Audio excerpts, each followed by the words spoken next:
Lahore college for women university के शोबा पंजाबी वालों Punjabi सकाफती programme करवाया गया, जिहदे विच स्टूडेंट्स की वड्डी तादाद ने शिरकत की। प्रोग्राम विच पंजाब की सकाफत के खिलरे रंग वेख के हाजरीन ने बड़ी खुशी का इजहार किया। पंजाबी डिपार्टमेंट की चेयरमैन डॉक्टर मुजाहिदा भट्ट होरां ने आख्या कि वक्फे वक्फे नाल पंजाबी रहतल के हवाले नाल प्रोग्राम कराए जाते रहणगे। पंजाबी च असीं पिछले साल तो प्रोग्राम शुरू कीते सी। मोड असीं इहदा रखिया सी इंटरनेशनल पंजाबी कॉन्फ्रेंस तो उहदे विच असीं तमाम सकाफती जिहड़े अनासर पंजाब नाल ताल्लुक रखते हैं उन्हां नूं पेश कीता सी। उहदे च पुतली तमाशा, उहदे च पंड, उहदे च मरासी, उहदे च कवाली और लोक गीत, ये सब कुछ शामिल सन। उहदे बाद हुण असीं इस नूं मज़ीद अगे वधाउण वास्ते, क्योंकि हर शख्स जिहड़ा वो हमेशा नहीं रहिंदा, ते मैं अपनी टीम जिहड़ी Lahore college for women university की परमानेंट 8 उस्तादां ते मुश्तमिल सी, उन्हां नूं कहा सी कि हुण तुसीं सारे एक प्रोग्राम नूं अरेंज करो, ताकि अगर मैं ना रवां या मेरे रिटायर होने तो बाद तुसीं इहनूं प्रॉपर तरीके दे नाल तुसीं इहनूं हैंडल कर सको। इसलिए पहला प्रोग्राम डॉक्टर मरियम ने करवाया जिहड़ा कवाली की सूरत विच है। इस तो बाद अगला प्रोग्राम जिहड़ा वो नवंबर के पहले हफ्ते च तकरीरी मुकाबला कराया जाएगा। उसके बाद नवंबर के आखिरी हफ्ते लोक गायकी ते आरफाना कलाम का मुकाबला है मिसल मास दायरा करवाएंगे। डॉक्टर हिना खान जड़ियाँ ने वो इस वेले एक ड्रामा तैयार कर रही ने जोड़ा कि नवंबर असी स्टेज करांगे।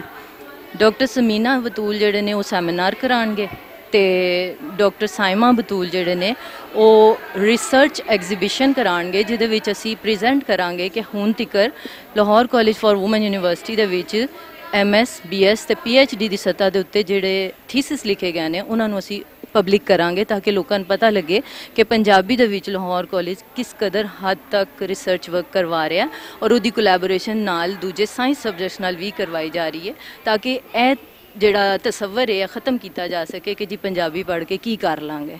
असीं ये दसना चाह रहे हैं कि पंजाबी पढ़ के हर वो काम किया जा सकता है जिहड़ा दूजे मजमून पढ़न वाले कर सकते हैं। शोबा पंजाबी नाल ही ताल्लुक रखने वालियां उस्तानियां दा आखना सी कि डॉक्टर मुजाहिदा पंजाबी वास्ते जिहड़ा काम कर रही ने वो तारीफ के काबिल है ते इस तरह दी सरगर्मियां होंदियां रहनियां चाहिए ने। डॉक्टर मुजाहिदा बहुत अच्छा काम कर रहे हैं। पहले 5 साल मैं किया है इस डिपार्टमेंट लिए काम, तो इस किस्म की एक्टिविटीज़ होनियां चाहिए ने, क्योंकि इहदे नाल शोबा पंजाबी का मान वध रहा है। इस प्रोग्राम की इंचार्ज डॉक्टर मरियम सरफराज होरां ने आख्या कि पंजाबी जुबान नाल स्टूडेंट्स की मुहब्बत नूं जगाउण वास्ते इस तरह के प्रोग्राम बहुत जरूरी ने। इदारे विच यह प्रोग्राम क्यों मुनक्कद किया गया, इसकी बहुत वड्डी वजह यह है कि अज जिहड़े साडे तालिबात ने, जिहड़े साडे स्टूडेंट्स ने, वो जरा साडी जिहड़ी पंजाबी है साडी मादरी जबान उहदे तो जरा दूर जा रहे हैं, तो उस सकाफत नूं दिलों विच उस मुहब्बत नूं जगाउण वास्ते इहो जिहे प्रोग्राम करवाना बहुत जरूरी है। दूजे पासे इस प्रोग्राम नूं सुनन ते वेखण वालियां तालिबात ने भी